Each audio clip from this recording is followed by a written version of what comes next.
So there's a trade on my 10k challenge, there's a trade on my 100k challenge, you can see the profit here, and there's a trade on my FX book which is linked to my live account. You can see that it's a profit of 862 euros point 20 cents, and the pair is AUDUSD.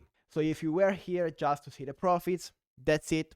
You can actually close the video, but if you're here to see the educational side of trading, to see how I made 862 euros and 20 cents on the AUD/USD trade in just 3 days as an 18-year-old day trader, make sure to stay till the end, because I'm gonna show you everything that you need to see in order for you to take a trade like this one here. Here we are on trading view with the pair that is called AUD/USD. So we are on AUD/USD, and as you guys are seeing right now, we are on the weekly time frame. This was a trade that I took 3 weeks ago, and to do so I'm gonna use the replay mode to show you how the markets were looking way before me taking the trade. So usually I analyze all my trades on the weekend. On the weekends I take a close look at the markets and see how they are looking for the upcoming week.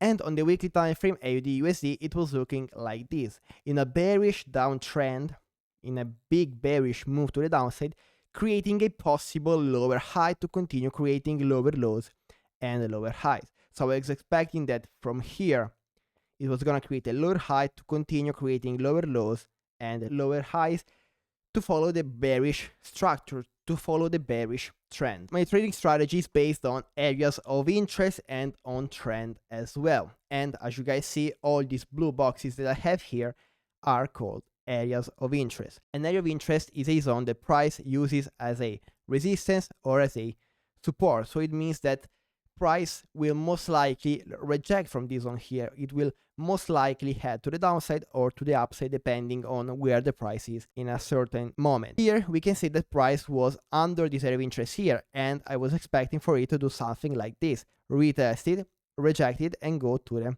downside.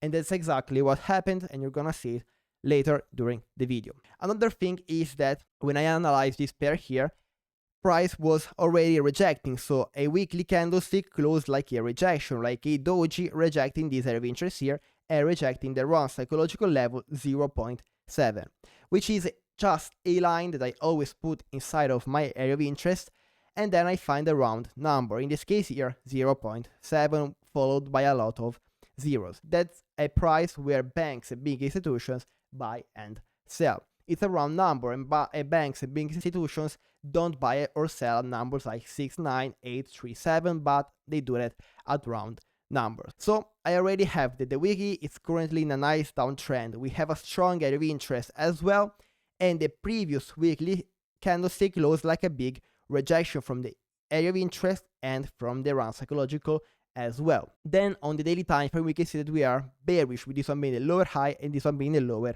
low. We are currently creating a lower high at a strong area of interest. The same thing that's happening on the weekly time frame, at the same area of interest that we have on the weekly, and on the daily we can see that it's even better. Look at this strong rejection as a support, and look at this strong rejection as a support of the round psychological level as well.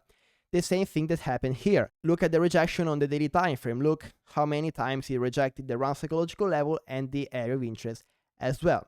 But it also rejected the EMA. The EMA is the moving average, a dynamic support and resistance that follows the candlesticks, and it can be used as a resistance or as a support. And here we can see that it is rejecting the EMA, and those are the settings if you wanna copy them. So on the daily time frame I was seeing that price was rejecting this area of interest here. It was starting to go to the downside, and that's exactly where I started to look for entries on the 4-hour time frame. The 4-hour time frame is my third main time frame for the trend. The 4-hour, it was bearish, with this one being a lower high, this one being the lower low, and it was creating a kinda a lower high inside this area of interest once again. And from here, what I was looking for was actually a nice retest inside of my area of interest, then a nice rejection to take the trade to the downside. And what are the time frames that I look for entry signals? The time frames are the 2-hour, the 1-hour, and the 30 minutes time frame. Okay, those are my time frames for the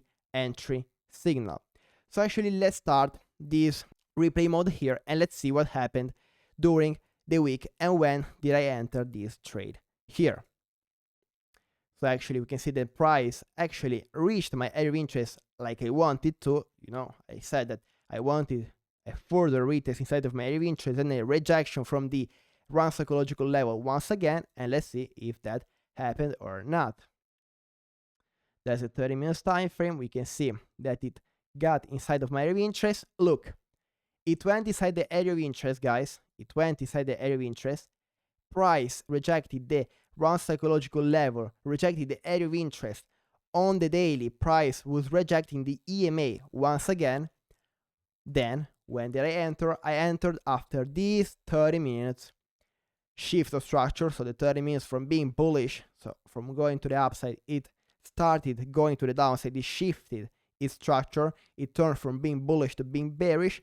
And I entered after this beautiful bearish engulfing candlestick, rejecting the EMA as well. So this was my entry point, guys. This was my entry signal, and this was my entry as well.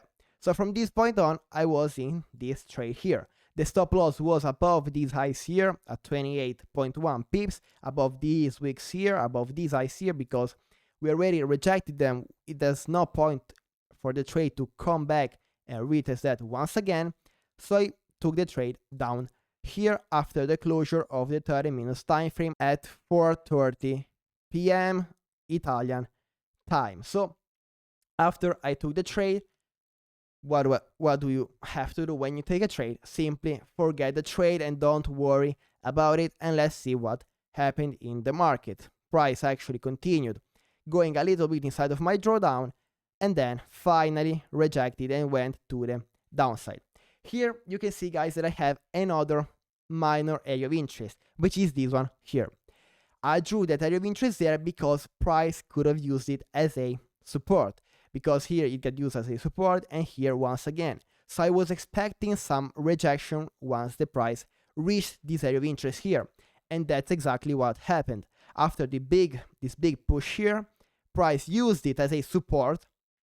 Look, perfect, guys. Look, support once again. Price always does the same things that has done before. So after using it as a support, price came back, retested once again the EMA on all the minor time frames, the 4 hour, the 2 hour, the 1 hour, and the 30 minutes as well.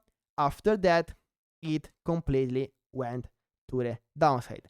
And another thing that I was waiting for was the break under this area of interest here, a retest to take another position, to take a scaling position to maximize my risk to reward and my profits on this trade here.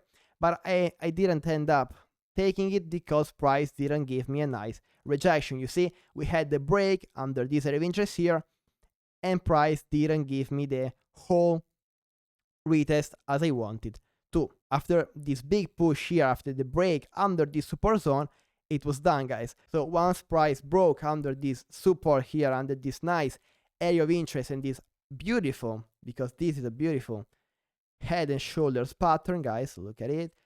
After this, I said, okay, price is now gonna reach my take profit, which is the 1 to 2 risk to reward, and it did exactly that, guys. Look, rejected once again the EMA, broke under the support, didn't retest it unfortunately because I could have entered once again up there, continued going to the downside, and when it reached my 1 to 2, it was Wednesday at 4 p.m. Italian time. What did I do? I simply closed the trade and secured my profits that you saw in the beginning of the video, and that was my biggest trade ever on my live account as of right now. But if you're watching this video on Wednesday, price is already moving, and I'm vlogging everything on a video that will come out this Sunday here, guys, and hopefully I break my record of 860 euros trade during this week here, hopefully making 1k. So yeah, guys, just to do a summary of this trade here, why did I take it? I took it because the weekly was at a strong area of interest, used as support and resistance multiple times. It was actually rejecting this area of interest here with a nice doji, and rejecting the run psychological level as well.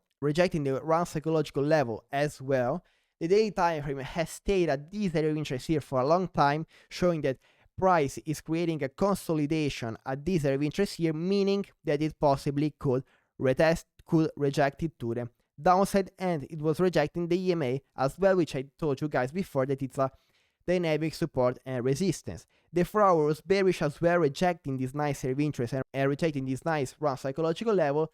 I entered after the 1 hour and the 1 hour and 30-minute shift of structure, but more precisely I entered after this beautiful 30 minutes bearish engulfing, rejecting the EMA and rejecting once again these 30 minutes structure level. So price after that was a little bit in my drawdown, but I didn't care much at all, because you don't have to care about how the trade is in your drawdown, because once you take a trade, it means that you already accepted the risk. So there's no point in constantly watching the trade, how it's playing out or not. So you just gotta set up some nice zones like I did here and see what price does on that zone. So on the daily, we can see that when I took the trade, the daily closed like a big rejection from the EMA, leaving a ginormous wick. The next day closed like a big bearish engulfing, and that was another thing that made me say, okay, this trade here is now going to take profit, and look at the next daily wick that completely filled my take profit and made me win my biggest trade ever. But after that, guys, that week there we had news, and you can see that the trade actually reversed to the upside and went to the upside like you see right here. So luckily I closed at the 122, because if I held the trade for more, this would have been a disaster. So actually, to stop the replay mode, if you're watching this video here on Wednesday, you can see that I have a nice trade setup for the next week on AUDUSD. I'm waiting for this nice buy here that most likely it happened already, because it's Wednesday for you guys, but for me it's Sunday, so the markets are closed right now. So that was the trade that I took, guys. Beautiful trade, 122. I already explained everything about this trade, guys. Hopefully I can take many more trades like this one here, maybe this upcoming week, so the one you're in right now. So guys, thank you so much for watching this video. Please leave a like, leave a comment if you like this video here. Make sure to follow me here on YouTube, because I'm trying to reach 5k followers. Follow me on IG, join my Telegram channel, because there I send this trade here before taking it. Leave a like, leave a comment. If you want a broker, the link is in the description. Thank you guys for watching this video. Bye guys.